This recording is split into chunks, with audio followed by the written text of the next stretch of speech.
गाँ खाऊछि गंगाहार नदी अधा खाई अधा बाकी अच्छी गंगाहार नदी गर्भरे लीन हेब कि गाँ भୟରେ गाँ लोके घर छाड़िले गाँर 70 परिवार। बालेश्वर जिला रेमुना ब्लॉक अधीनस्थ बरबांक ग्राम ए ग्राम को चतुर्पार्श्व घेरी रही गंगाहार नदी। गंगाहार नदी कूल खाई करुछि काया विस्तार। केतेबेले गाँर जमी खाऊछि तो आउ केतेबेले खाऊछि घर। गोटे पटे नदी ग्रामवासी वरदान सब्यस्त होइतिबा बेले आउ अन्य पटे ग्रामवासी पालटिछि अभिशाप। गोटे पटे नदी ग्रामवासी को जल देउछि माटी रे सुना फसल देउथिबा बेले अन्य पटे सेमानंक जमी खाई सेमानंकु करुछि सर्वहरा। तेणु ग्रामवासी सर्वशांत हेबा परे धीरे धीरे छाड़ुछंती गाँ। गाँवासी कहवा अनुसार तांको गाँ को गंगाहार नदी घेरी रहितिबा बेले नदी धीरे धीरे कूल लंघुछि।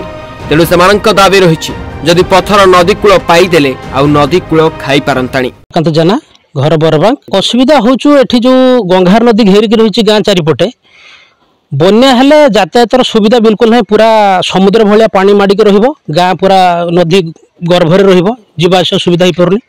बारंबार बन्या हबा बड़ बन्या हबा द्वारा नदी रे तोड़ा खाइकी जहा फल रे कि घर खाइबार आशंका बहुत रहउछु। यही भय लोक छाड़ी बहुत पलि जाउछंती कहीं देखुं दीर्घ दिन धरी एठी डेभलपमेंट किसी काम होनी कौन रास्ता घाट होना कि नदी में पत्थर पेचिंग होनी। बारंबार डिपार्टमेंट को डाकिकी इनक्वारी करेले ग्रीभेन्स देले तापर भी काम होनी। तेणु लोकंकर भय रही जदि काम न होवा द्वारा जहाँफल कि आम घर नदी खाईजिव तो से भय छाड़ी पलाउछंती। सेबडे बाबद से जिला प्रशासन दृष्टि आकर्षण करिसेंती मात्र गाँ को ऑफिसर माने आसंती सत हेले किछि कार्य हुएनी। तेणु बाध्य होई धीरे धीरे गाँ छाड़िले। ए बाबद आमे जलसेचन विभाग अधिकारी प्रतिक्रिया नैथिलु। से तांको प्रतिक्रिया रखी कहिथिले जेते शीघ्र हेबो आमे तदंत पई एक टीम पठाइबु एवं संगे संगे काम आरंभ करि देबु।